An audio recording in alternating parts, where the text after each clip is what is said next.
ಧರ್ಮಸ್ಥಳದ ವಿಚಾರ, ಪ್ರಪಂಚದ ಧರ್ಮಸ್ಥಳದಲ್ಲಿ ನಡೆದಂತ ಹತ್ಯಾಕಾಂಡ, ನಾನು ಪರ್ಟಿಕ್ಯುಲರ್ ಆಗಿ ಹತ್ಯಾಕಾಂಡ ಅಂತೀನಿ.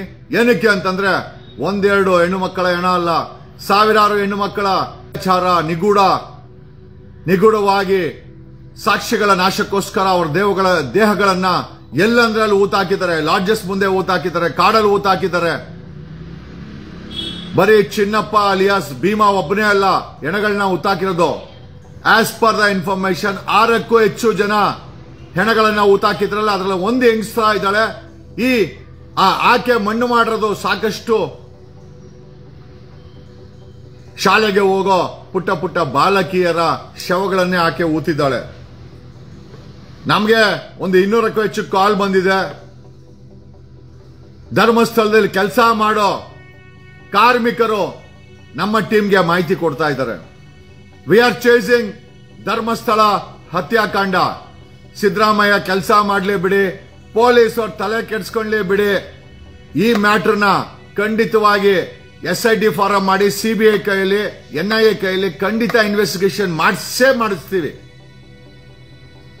ನಾನು ಆವಾಗಲೇ ಹಾಕಿದ್ದೆ, ಒಬ್ಬ ಟಿವಿ ಚಾನೆಲ್ ಓನರ್ ಬೇವರ್ಸಿ, ಆ ಬೇವರ್ಸಿ ನನ್ನ ಮಗ ಇವ್ರನ್ನ ಎಕ್ಸ್ಪೋಸ್ ಮಾಡೋದು. ಓದ್ಸತಿ ಯಾರನ್ನ ಎಕ್ಸ್ಪೋಸ್ ಮಾಡಿ ಗೊತ್ತಲ್ಲ 55 ಕೋಟಿ ಇಸ್ಕೊಂಡು ಮನೆ ಕಟ್ಕೊಂಡಂತೆ. ಅದೇ ಬೇವರ್ಸಿ ತನ್ನ ಆತ್ಮವನ್ನು ಮಾಡ್ಕೊಂಡಂತ ಒಬ್ಬ ಸ್ಯಾಟಲೈಟ್ ಚಾನೆಲ್ ಓನರ್, ಆ ಹಳೆ ಬೇವರ್ಸಿ 15 ಕೋಟಿ ಇಸ್ಕೊಂಡ್ಬಂದು ಆವಾಗ ಯಾರೋ ಕೇಳಿದ್ರು, ಏನ್ ಸಾರ್ ಎಲ್ಲಿದೆ ದಾಖಲೆ ಅಂತ. ದಾಖಲೆ ಅಲ್ರಿ, ಲಂಚ ಇಸ್ಕೊಳೋ ಬೇವರ್ಸಿಗಳು, ಭ್ರಷ್ಟರು, ನೀವು ಓಟ್ ಹಾಕಿರೋ ರಾಜಕಾರಣಿಗಳು, ಅಧಿಕಾರದಲ್ಲಿ ಕೂತ್ಕೊಂಡ್ರೋರು ಎವಿಡೆನ್ಸ್ ಕೊಟ್ಬಿಟ್ಟು ಲಂಚ ಇಸ್ಕೊಂತಾರ. ಅದನ್ನ ಆಯ್ತಪ್ಪ, ಇದು ನಿಮ್ಗೆ ಎವಿಡೆನ್ಸ್ ಬೇಕಲ್ಲ, ನಾನು CBI ಕೊಟ್ಟಿದ್ದೀನಿ. ನಮ್ಮ ಟೀಮು ಈ ಲಂಚದ ವಿಚಾರ ಆಯ್ತು, ನಾನು ಹೇಳ್ತೀನಿ, ಸರ್ಕಾರದಲ್ಲಿರೋರ್ಗೆ ಹೋಮ್ ಮಿನಿಸ್ಟರ್ಗೆ ಲಂಚ ಬಂದಿಲ್ಲಲ್ಲ, ಆಯ್ತು. ಈ ಪ್ರಕರಣ ಬೆಳಕಿಗೆ ಬಂದ್ಮೇಲೆ ಪರಮೇಶ್ವರ್ ದೇವಸ್ಥಾನಕ್ಕೆ ಭೇಟಿ ಕೊಟ್ಟವ್ರೆ. ಯಾಕೆ ಅಲ್ರಿ? What is the message? Congress government ಜನರಿಗೆ ಏನ್ ಮೆಸೇಜ್ ಕೊಡ್ತಾ ಇದೆ? ಈ FIR ಆದ ಸಮಯದಲ್ಲೇ, ಆರೋಪ ಬಂದ ಸಮಯದಲ್ಲೇ ಹೋಮ್ ಮಿನಿಸ್ಟರ್ ದೇವಸ್ಥಾನಕ್ಕೆ ಹೋಗ್ತಾನೆ, ಪರಮೇಶ್ವರ್ ದೇವಸ್ಥಾನಕ್ಕೆ ಹೋಗ್ತಾನೆ. ಆಮೇಲೆ ಧರ್ಮಸ್ಥಳದ ದಣಿಗಳು ಕಾಲೇಜ್ ವಿಚಾರ ಇಟ್ಕೊಂಡು ಪರಮೇಶ್ವರ್ನ ಭೇಟಿ ಮಾಡ್ತಾರೆ. Parameshwar education minister, home minister, Parameshwara ಹೇಳ್ಬೇಕು. ಇಡೀ ಸರ್ಕಾರ, ಕಾಂಗ್ರೆಸ್ ಸರ್ಕಾರ, ವಿರೋಧ ಪಕ್ಷ, ಪೊಲೀಸ್ ಡಿಪಾರ್ಟ್ಮೆಂಟ್ ಧರ್ಮಸ್ಥಳದ ದಣಿಗಳ ಬೆನ್ನಿಗೆ ನಿಂತಿದೆ. ನನಗೇನಿಲ್ಲ, ನನಗೆ ನಮ್ಮ ಇಂಟೆಲಿಜೆನ್ಸ್ ಹೇಳಿದ್ದು ಪರಮೇಶ್ವರ್ಗೆ 500 ಕೋಟಿ ಆಫರ್ ಆಗಿದೆ ಅಂತ. ಈಸ್ಕೊಂಡ್ರೋ ಬಿಟ್ರೋ ಗೊತ್ತಿಲ್ಲ. ನಮ್ಮ ಕಿವಿಗೆ ಬಿದ್ದದನ್ನ ಪರಮೇಶ್ವರ್ ಅವ್ರಿಗೆ ಈ ಸೋಷಿಯಲ್ ಮೀಡಿಯಾ ಮುಖಾಂತರ ಡೈರೆಕ್ಟ್ ಆಗಿ ಕೇಳ್ತಾ ಇದೀವಿ. ಮಿಸ್ಟರ್ ಪರಮೇಶ್ವರ್, ನೀವು ಧರ್ಮಸ್ಥಳಕ್ಕೆ ಈ ಆರೋಪ ಬಂದ್ಮೇಲೆ ಭೇಟಿ ಕೊಟ್ಟಿದ್ ಯಾಕೆ? ಯಾರು ಕರೆದಿದ್ದು? ದಣಿಗಳ ಅಂದ್ರೆ ದಣಿಗಳು, ನೀವು ನಮ್ಮ ಮೇಲೆ ಆರೋಪ ಮಾಡಿದ್ರೆ ಆಯ್ತಾ, ಹೋಮ್ ಮಿನಿಸ್ಟರ್ ಕರ್ಸಿದ್ದೀವಿ, ಈ ಮೆಸೇಜ್ ಕೊಡಕ್ಕೆ ನಿಮ್ಮನ್ನ ಧರ್ಮಸ್ಥಳಕ್ಕೆ ಕರ್ಸಿದ್ರಂತೆ, ನೀವು ಹೋಗಿದ್ರಂತೆ. ಒಂದ್ ಕೆಲಸ ಮಾಡಿ, ಕೊಡಗೇಳಿಲಿ ದೇವಸ್ಥಾನ ಇನಾಗ್ರೇಷನ್ ಇದೆ, ಬರ್ರಿ ಹೋಮ್ ಮಿನಿಸ್ಟರ್, ನಾನೇ ಇನ್ವಿಟೇಷನ್ ಕಳಿಸ್ತೀನಿ. ಇಷ್ಟೊಂದು ಪುರುಷಾರ್ಥಾಗಿದ್ದಾರೆ ಹೋಮ್ ಮಿನಿಸ್ಟರ್ ಅಂತ ನಮಗೆ ಗೊತ್ತೇ ಇಲ್ಲ. ಆಮೇಲೆ ಹೋಮ್ ಮಿನಿಸ್ಟರ್ ಬರೀ ಹೋಮ್ ಮಿನಿಸ್ಟರ್ ಕೆಲಸ ಮಾಡ್ತಾ ಇಲ್ಲ, ಎಜುಕೇಶನ್ ಮಿನಿಸ್ಟರ್ ಕೆಲಸ ಮಾಡ್ತಾವ್ರೆ. ಧರ್ಮಸ್ಥಳ ದಣಿಗಳದು ಕಾಲೇಜ್ ಏನೋ ಪ್ರಾಬ್ಲಮ್ ಅಂದ್ರೆ ಹೋಮ್ ಮಿನಿಸ್ಟರ್ ನೋಡಕ್ ಬರ್ತಾರಂತೆ. ನಮ್ಗೆ ಹೇಳಿದ್ದೇನು ಅಂತಂದ್ರೆ, ಧರ್ಮಸ್ಥಳದ ದಣಿಗಳು 500 ಕೋಟಿ ಎತ್ಕೊಂಬಂದ್ ಕೊಟ್ರು ಅಂತ, ಈಸ್ಕೊಂಡ್ರಲ್ಲ ನೀವು ಗೊತ್ತಿಲ್ಲ, ಬಟ್ ಆರೋಪ ಅಂತ ಐತೆ. ಅದಕ್ಕೆ ನಾವೇನ್ ಮಾಡ್ತಾ ಇದೀವಿ ಅಂತಂದ್ರೆ, ರಾಜ್ಯ ಸರ್ಕಾರ ಮೇಲೆ ನಂಬಿಕೆ ಇಲ್ಲ, ಹೋಮ್ ಮಿನಿಸ್ಟರ್ ಮೇಲೆ ನಂಬಿಕೆ ಇಲ್ಲ, ಪೊಲೀಸ್ ಅವ್ರ ಮೇಲೆ ನಂಬಿಕೆ ಇಲ್ಲ. CBIಗೆ ನಮ್ ಟೀಮು ಕಂಪ್ಲೇಂಟ್ ಮತ್ತೆ ಕರೆಸ್ಪಾಂಡೆನ್ಸ್ ಮಾಡಿದೆ, ಅದ್ರಲ್ಲಿ ಇದನ್ನು ಬರ್ದಿದೀವಿ. ಹೋಮ್ ಮಿನಿಸ್ಟರ್ 500 ಕೋಟಿ ಇಸ್ಕೊಂಡ್ರು ಅಂತ ಆರೋಪ ಇದೆ, ನಮಗ್ ಗೊತ್ತಿಲ್ಲ, ದಯಮಾಡಿ ತನಿಖೆ ಮಾಡಿ ಅಂತೇಳಿ we have return to already mister Parameshwar, we have return to CBI, ED and DRI and also income tax economic offense wing ಗೆ we have intimated because 500 ಕೋಟಿ ಕ್ಯಾಶ್ ಅಲ್ಲಿ ಬಂದಿದ್ದು ಅಂತ ಹೇಳ್ತಾ ಇದ್ದಾರೆ. ಸುಳ್ಳು ನಿಜನ ನೀವೇ ಹೇಳ್ಬೇಕು. ಆಮೇಲೆ ನೀವು ಸುಳ್ಳು ಅನ್ನೋದಾದ್ರೆ ಧರ್ಮಸ್ಥಳಕ್ಕೆ ಯಾಕೆ ಹೋದ್ರಿ ಈ ಆರೋಪ ಆದ್ಮೇಲೆ? ಆಮೇಲೆ ಧರ್ಮಸ್ಥಳದ ದನಿ ನಿಮ್ಮನ್ನ ಯಾಕೆ ಭೇಟಿ ಮಾಡ್ದ? ಎರಡು ಸುಳ್ಳ, ಎರಡು ನಿಜ, ಬೋತ್ ಆರ್ ಫ್ಯಾಕ್ಟ್ಸ್. ಆ ಸ್ಯಾಟಲೈಟ್ ಓನರ್, ಆ ನೀಚ, ಆ ಬೇವರ್ಸಿ, ಅವನಿಗೆ ಹೆಂಡ್ರು ಮಕ್ಳು ಅವರೆಲ್ಲ ಗೊತ್ತಿಲ್ಲ. ಆ ಬೇವರ್ಸಿಗೆ ಮನೆ ಕಟ್ಟಕ್ಕೆ ಏನೋ ಆ 420 ಕಾಸು ಬೇಕು. ಅವನ್ ಗಾಡಿ ತಗೊಂಡ ತಾರು, ಇನೋವಾ, ಆ ಸ್ಯಾಟಲೈಟ್ ನಡೆಯೋದಕ್ಕೆಲ್ಲ ಬರೀ 420 ಕಾಸು. ಆ 420 ನನ್ ಮಗ, ಆ ಬೇವರ್ಸಿ, ಆ ಹಳೆ ಬೇವರ್ಸಿ ಹೋಗ್ಬಿಟ್ಟು 15 ಕೋಟಿ ಇಸ್ಕೊಂಬಂದಂತೆ. ಇಸ್ಕೊಂಬಂದು ಆ ದನಿಗಳ ಪರವಾಗಿ ಆ ಬೇವರ್ಸಿ ಏನೋ ಸ್ಯಾಟಲೈಟ್ ಟಿವಿನ ಓಡಿಸ್ತಾವನೆ. ಕಮೆಂಟ್ ಸೆಕ್ಷನ್ ಆಫ್ ಮಾಡಿ. ಆ ಹಳೆ ಬೇವರ್ಸಿ ಏನ್ರಿ ನಡೀತಾ ಇದೆ?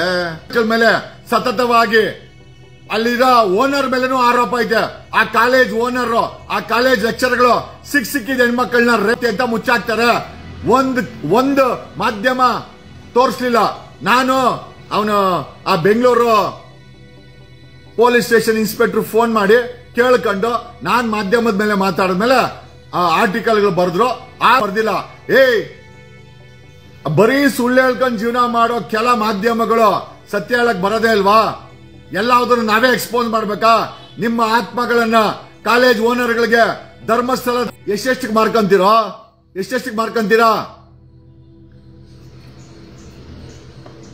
ಸ್ಯಾಟಲೈಟ್ ಓನರ್ ಓಹೋ ಸಾಯಂಕಾಲ ಟಿವಿಗಳೆಲ್ಲ ಅರೇಕತೆ.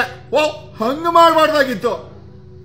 ಚಿಪ್ಪು 2000 ನೋಟಲ್ಲಿ ಚಿಪ್ಪಿರೋ ಚಿಪ್ಪಿದೆ ಅಂತ ಹೇಳುವಂತ ಬೇವರ್ಸಿಗಳು ಬಾಯಿ ತೆರಿತಾ ಇಲ್ಲ. ಬಾಯಿಗೆ ಲಕ್ವ ಹೊಡೆದಿದ್ಯಾ? ಕಿತ್ತೋಗಿರೋ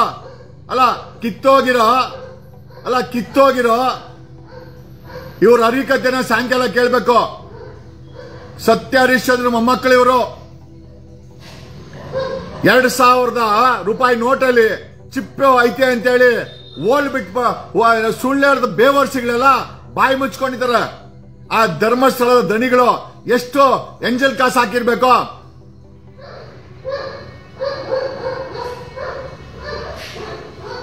ಏನ್ ನಡೀತಾ ಇದೆ?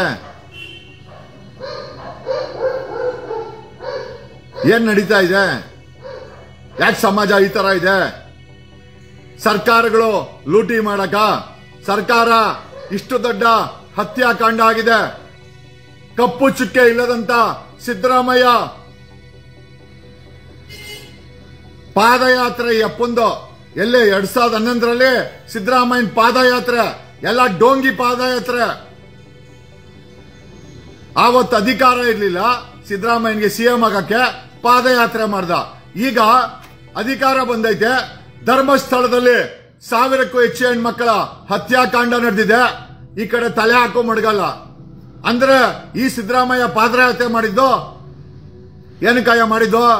ಅಧಿಕಾರಕ್ಕೋಸ್ಕರ, ಸೇವೆ ಮಾಡಕ್ಕಲ್ಲ. ಬಡವರ ಹೆಣ್ಮಕ್ಳು, ಒಕ್ಕಲಿಗರ ಹೆಣ್ಮಕ್ಳು.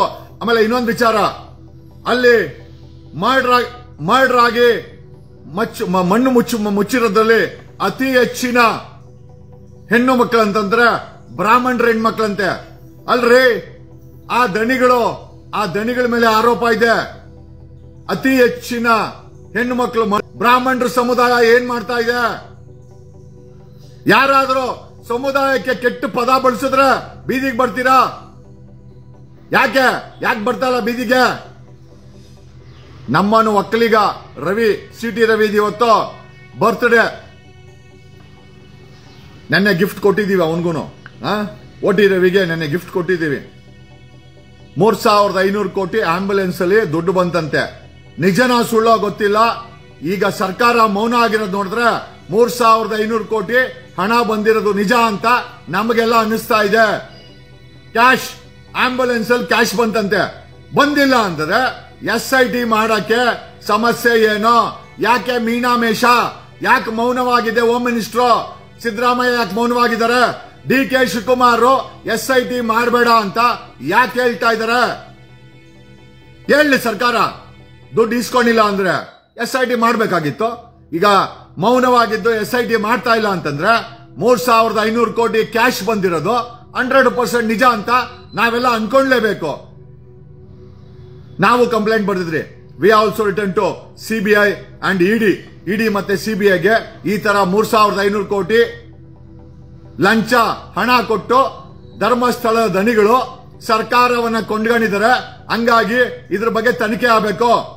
ಸ್ಯಾಟಲೈಟ್ ಟಿವಿ ಚಾನೆಲ್ ಓನರ್ 25 ಕೋಟಿ ರೂಪಾಯಿಂದು ಮನೆ ಕಟ್ಟವನೆ, ಅವಂದು ಇನ್ಕಮ್ ಟ್ಯಾಕ್ಸ್ ರೇಡ್ ಮಾಡಿ, ಆ ಬೇವರ್ಸಿ ನನ್ನ ಮಗಂದು ಇನ್ಕಮ್ ಟ್ಯಾಕ್ಸ್ ರೇಡ್ ಮಾಡಿ ಬೇವರ್ಸಿ ತರ ತನ್ನನ್ನ ತಾನು ಆಂಕರ್ ಅಂತ ಕೂತ್ಕೊಂತಾನೆ. ಅಂತ ಬೇವರ್ಸಿಗಳು, ಅಂತ ಬೇವರ್ಸಿ ಚಾನೆಲ್ ಓನರ್ಗಳು ಕರ್ನಾಟಕದ ಮರ್ಯಾದಿನ ಮಣ್ಣು ಮುಕ್ಕಿಸ್ತಾ ಇದ್ದಾರೆ. ಹೆಣ್ಣು ಮಕ್ಕಳ ಪ್ರಾಣಕ್ಕೆ ಮಾನಕ್ಕೆ ಅವ್ರ ಮನೆ ಹೆಣ್ಣು ಮಕ್ಕಳು ಹೆಣ ಬೀಳ್ಬೇಕ್ರಿ, ಖಂಡಿತ ಬೀಳ್ಬೇಕು. ಧರ್ಮಸ್ಥಳ ಮಂಜುನಾಥ ಇದ್ದಾನೆ, ಅಣ್ಣಪ್ಪ ಇದ್ದಾನೆ. ನಿಮಗೆ ಆಗಬಾರ್ದಾಗತ್ತೆ ಇದು ಖಂಡಿತ. ಇವತ್ತು ಅಷ್ಟೇ ನಾನು ಧ್ಯಾನದಲ್ಲಿ ಕೂತಿದ್ದಾಗ ಮಂಜುನಾಥನ ಆಕಾಶವಾಣಿ ನನಗೆ ಹೇಳ್ತು, ನೀನು ಪ್ರಯತ್ನ ಬೀಳು, ಫಲಿತಾಂಶ ನಾನ್ ಕೊಡ್ತೀನಿ. ಮಂಜುನಾಥ ಹೇಳಿದ್ದು, ಪ್ರಯತ್ನ ಬೀಳು ಜಗದೀಶ, ಪ್ರಯತ್ನ ಬೀಳು, ಫಲಿತಾಂಶ ನಂದು.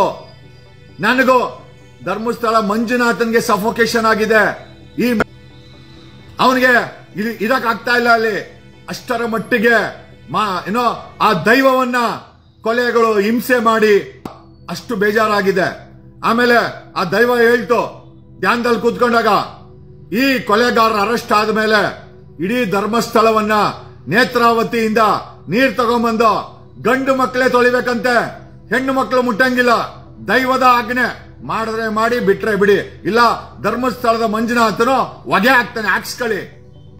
ಗಂಡು ಮಕ್ಕಳು, ಹಿಂದೂ ಗಂಡು ಮಕ್ಕಳು ಈ ಪಾಪಿಗಳ ಅರೆಸ್ಟ್ ಆಗ್ತದೆ. ಯಾಕಂದ್ರೆ ಹೇಳ್ರದ್ ಬೇರೆ ಯಾರು ಅಲ್ರಿ, ಧರ್ಮಸ್ಥಳದ ಮಂಜುನಾಥನ ಆಕಾಶವಾಣಿನೇ ಹೇಳಿದೆ, ಈ ಕೊಲೆಗಾರರನ್ನ ಅರೆಸ್ಟ್ ಮಾಡಿಸ್ತಾನೆ ಮಂಜುನಾಥನ ಆಕಾಶವಾಣಿ ಇವತ್ತು ಹೇಳ್ತು. ಅವ್ರ ಅರೆಸ್ಟ್ ಆದ್ಮೇಲೆ ಮಂಜುನಾಥನ ಆಕಾಶವಾಣಿ ಹೇಳಿದ್ದು, ಹಿಂದೂ ಕರ್ನಾಟಕದಲ್ಲಿರೋ ಹಿಂದೂಗಳು, ಅದರಲ್ಲಿರುವಂತ ಗಂಡು ಮಕ್ಕಳು ಹೋಗಿ ಆ ನೇತ್ರಾವತಿ ನದಿಯಿಂದ ಬಿಂದಿಗೆಯಲ್ಲಿ ನೀರೆತ್ಕೊಂಡ್ಬಂದು ಇಡೀ ಧರ್ಮಸ್ಥಳವನ್ನ ಶುದ್ಧಿ ಮಾಡಬೇಕು ಅಂತ ಧರ್ಮಸ್ಥಳ ಮಂಜುನಾಥನೇ ಇವತ್ತು ತನ್ನ ಆಕಾಶವಾಣಿಲಿ ನನಗೆ ಧ್ಯಾನದಲ್ಲಿ ಕೂತ್ಕೊಂಡಾಗ ಹೇಳ್ದ, ಗಂಡು ಮಕ್ಕಳೇ ಮಾಡ್ಬೇಕಂತೆ, ಹೆಣ್ಣು ಮಕ್ಕಳು ಮುಟ್ಟಂಗಿಲ್ಲ. ಹೆಣ್ಣು ಮಕ್ಕಳು ನಿಂತ್ಕೊಂಡು ನೋಡ್ಬೋದು, ಗಂಡು ಮಕ್ಕಳು ನೇತ್ರಾವತಿಯಿಂದ ನೀರು ತಗೊಂಡ್ಬಂದು ಈ ಪಾಪಿಗಳು ಅರೆಸ್ಟ್ ಆದ್ಮೇಲೆ, ಈ ಪಾಪಿಗಳಿಗೆ ಜೈಲು ಕಳಿಸಿದ ಮೇಲೆ ಆ ಧರ್ಮಸ್ಥಳವನ್ನ ತೊಳಿಬೇಕಂತ ನನ್ನ ಆಕಾಶವಾಣಿನಲ್ಲಿ ನಾನು ಧ್ಯಾನದಲ್ಲಿ ಕೂತ್ಕೊಂಡಾಗ ಭಗವಂತ ಹೇಳ್ದ. ನಂಬ್ರೆ ನಂಬಿ, ಬಿಟ್ರೆ ಬಿಡಿ, ನನಗೇನಾಗಬೇಕಾಯ್ತೆ. ತೊಳೆದಿಲ್ಲ ಅಂತಂದ್ರೆ ಮಂಜುನಾಥ್ನು ಆಗ್ತಾನೆ ಹೊಗೆ ನಿಮ್ಗೆಲ್ಲ. ಅಲ್ಲ ಹೇಳಿದ್ದನ್ನು ಹೇಳ್ದಪ್ಪ, ನೀವು ಮಾಡ್ರಿ ಬಿಡಿ ನಿಮಗ್ ಬಿಟ್ಟಿದ್ದು, ನಂಬ್ರಿ ಬಿಡಿ ನಿಮಗ್ ಬಿಟ್ಟಿದ್ದು. ಅವನ್ ಯಾರೋ ಹೋ ಅಂತ ದೆವ್ವ ಬಂದಾಗ ಮೈ ಮೇಲೆ ದೇವ್ರು ಬರ್ತದಂತ ಪುಂಗಿದ್ರೆ ಪುಂಗಿಸ್ಕೊಂತೀರಾ. ನಾವು ಧ್ಯಾನದಲ್ಲಿ ಕೂತ್ಕೊಂಡು ಅದೇ ದೈವತ್ವ ಆಕಾಶವಾಣಿ ಮುಖಾಂತರ, ನಾನೇನೋ ದೆವ್ವ ನನ್ನ ಮೈ ಮೇಲೆ ಬರಲ್ಲ, ದೇವರು ಬರಲ್ಲ. ನಾನು ಧ್ಯಾನ ಕೂತ್ಕೊಂಡಾಗ ಒಂದು ಆಕಾಶವಾಣಿ ಮಾತಾಡುತ್ತೆ. ಓಕೆ, ಕಳೆದ 4 ದಿವಸದಿಂದ ಧರ್ಮಸ್ಥಳ ಮಂಜುನಾಥನ ಆಕಾಶವಾಣಿ ನುಡಿತಾ ಇದೆ ಅಂತ ನನಗೆ ಅನ್ನಿಸ್ತಾ ಇದೆ, ನನಗೆ ಕೇಳಿಸ್ತು, ಹೇಳ್ದೆ. ನಂಬಿದ್ರೆ ನಂಬಿ, ಇಲ್ಲ ಬೂಟಾಟಿಕೆ ಅಂದ್ರೆ ನಿಮ್ ಮನೆ ಬರ. ಒಂದಂತ ನಿಜ, ಧರ್ಮಸ್ಥಳ ಮಂಜುನಾಥ ಹೇಳಿದಾನೆ, ಸಿದ್ದರಾಮಯ್ಯ ಮಾಡ್ತಾನೋ ಬಿಡ್ತಾನೋ, ಸಿಬಿಐ ಮಾಡ್ತಾ ಬಿಡುತ್ತಾ, ಕೋರ್ಟ್ ಮಾಡ್ತಾ ಬಿಡುತ್ತಾ, ಆದರೆ ಮಂಜುನಾಥನ ವಾಣಿ ಸುಳ್ಳಂತೂ ಆಗಲ್ಲ. ಮಂಜುನಾಥ ಹೇಳಿದ್ದಾನೆ 100% ಈ ಪಾಪಿಗಳು ಅರೆಸ್ಟ್ ಆಗ್ತಾರೆ, ಮಂಜುನಾಥನ ಆದೇಶ ಆಗಿದೆ, ನಾವೇ ತಲೆ ಕೆಡಿಸ್ಕೊಬೇಕು, ಮಾಡ್ತಾನೆ ಬಿಡು ಅಂತ ಹೇಳಿದ್ರೆ ಪ್ರಯತ್ನ ನಿಂದಿರ್ಲಿ, ಫಲಿತಾಂಶ ನಾನ್ ಕೊಡ್ತೀನಿ ಅಂತ ಮಂಜುನಾಥ ಹೇಳಿದಾನೆ. ಈ ಪಾಪಿಗಳ ಅರೆಸ್ಟ್ 100% ಆಗಿಯೇ ಆಗುತ್ತೆ. ಅಲ್ಲಿವರೆಗೂ ನಾವಂತೂ ಸುಮ್ಮನೆ ಇರಲ್ಲ. ಅವರು 3,000 ಕೋಟಿ ಕೊಡ್ಲಿ ಕಲ್ಬಂಡೆಗೆ, ಪರಮೇಶ್ವರ್ಗೆ 500 ಕೋಟಿ ಆಸೆ ತೋರಿಸ್ಲಿ, ಈ ಚಾನಲ್ ಓನರ್ಗಳಿಗೆ 100 ಕೋಟಿ ಕೊಡ್ಲಿ, ಅವ್ರ ಎದೆನೆ ಬಗದು ತಿನ್ಬಿಡ್ಲಿ, ಬಟ್ ಅವ್ರಿಗೆ ಅರೆಸ್ಟ್ ಮಾಡಿ ಜೈಲ್ಗಂತೂ ಹೋಗೇ ಹೋಯ್ತಾರೆ. ಇದು ಮಂಜುನಾಥನ ಆಕಾಶವಾಣಿ ಹೇಳಿದ್ದು ಅಂತ ಹೇಳುತ್ತಾ, ಆ ಕಂಪ್ಲೇಂಟ್ ಕೊಟ್ಟವನ್ಗೆ ಪೊಲೀಸ್ ಪ್ರೊಟೆಕ್ಷನ್ ಕೊಟ್ಟಿಲ್ಲ.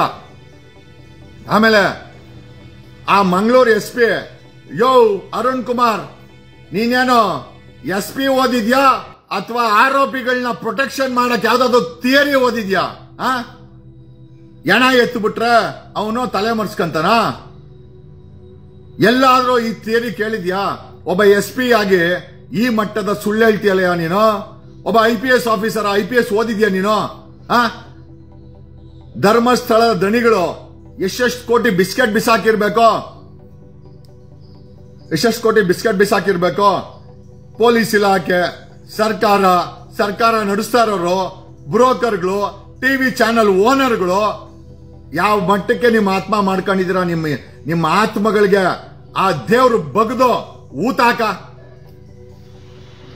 ಇಲ್ಲ ಅನಿಸುತ್ತೆ. ಒಂದೊಂದ್ಸತಿ ಅನ್ಸುತ್ತೆ, ಯಾರು ಸುಮ್ಮನೆ ಇದ್ರು ಆ ಧರ್ಮಸ್ಥಳ ಮಂಜುನಾಥ ಅಣ್ಣಪ್ಪ ಸ್ವಾಮಿ ಖಂಡಿತ ಈ ಒಂದು ಅನ್ಯಾಯಕ್ಕೆ, ಹತ್ಯಾಕಾಂಡಕ್ಕೆ ನ್ಯಾಯ ಕೊಟ್ಟೇ ಕೊಡ್ತಾರೆ. ನನಗೆ ನಂಬಿಕೆ ಇದೆ. I believe. ನಾನು ಹೇಳ್ತೀನಿ ಯಾವಾಗ್ಲೂ, words are very powerful. Okay, speak with fluency, ಸ್ಪಷ್ಟತೆ ಇರಲಿ ಮಾತಾಡ್ಬೇಕಾರೆ. ಯಾಕಂದ್ರೆ ಆಡಿದ ಮಾತಿದೆಯಲ್ಲ ಅದು ಕೂಡ ವೈಬ್ರೇಷನ್ಸು.